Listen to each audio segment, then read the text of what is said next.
It was in the church of San Lorenzo at Naples, in the year 1758, that Vincentio di Vivaldi first saw Ellena Rosalba. The sweetness and fine expression of her voice attracted his attention to her figure, which had a distinguished air of delicacy and grace, but her face was concealed in her veil. So much indeed was he fascinated by the voice that a most painful curiosity was excited as to her countenance, which he fancied must express all the sensibility of character that the modulation of her tones indicated.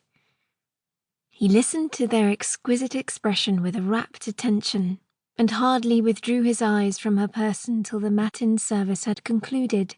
when he observed her leave the church with an aged lady who leaned upon her arm and who appeared to be her mother. Vivaldi immediately followed their steps, determined to obtain, if possible, a view of Elena's face,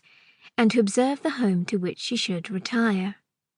They walked quickly, looking neither to the right or left, and as they turned into the Strada di Toledo, he had nearly lost them, but quickening his pace, and relinquishing the cautious distance he had hitherto kept, he overtook them as they entered on the Terrazzo Nuovo, which runs along the Bay of Naples and leads towards the Gran Corso. He overtook them, but the fair unknown still held her veil close, and he knew not how to introduce himself to her notice, nor to obtain a view of the features which excited his curiosity. He was embarrassed by a respectful timidity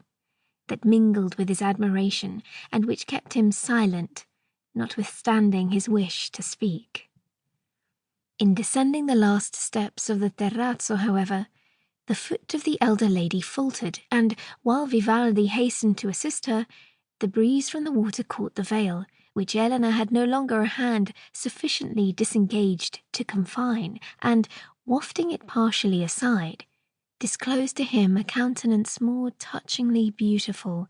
than he had dared to image. Her features were of the Grecian outline, and though they expressed the tranquillity of an elegant mind, her dark blue eyes sparkled with intelligence. She was assisting her companion so anxiously as not immediately to observe the admiration she had inspired, but the moment her eyes met those of Vivaldi, she became conscious of the effect, and hastily drew her veil. The old lady was not materially hurt by her fall, but as she walked with difficulty, Vivaldi seized the opportunity thus offered and insisted that she should accept his arm. She refused this with many acknowledgments, but he pressed the offer so repeatedly and respectfully that, at length, she accepted it, and they walked towards her residence together. On the way thither, he attempted to converse with Ellena, but her replies were concise, and he arrived at the end of the walk while he was yet considering what he could say that might interest and withdraw her from this severe reserve. From the style of their residence, he imagined that they were persons of honourable but moderate independence. The house was small, but exhibited an air of comfort and even of taste. It stood on an eminence, surrounded by a garden and vineyards which commanded the city and bay of Naples, an ever-moving picture, and was canopied by a thick grove of pines and majestic date trees, and, though the little portico and colonnade in front were of common marble, the style of architecture was elegant. While they afforded a shelter from the sun, they admitted the cooling breezes that rose from the bay below, and the prospect of the whole scope of its enchanting shores. Vivaldi stopped at the little gate, which led into the garden, where the elder lady repeated her acknowledgments for his care,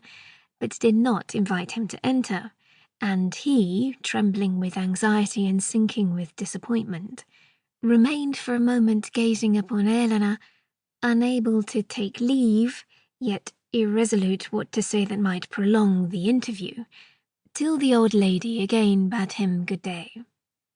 He then summoned courage enough to request he might be allowed to inquire after her health, and, having obtained a reluctant permission, his eyes bade adieu to Ellena, who, as they were parting,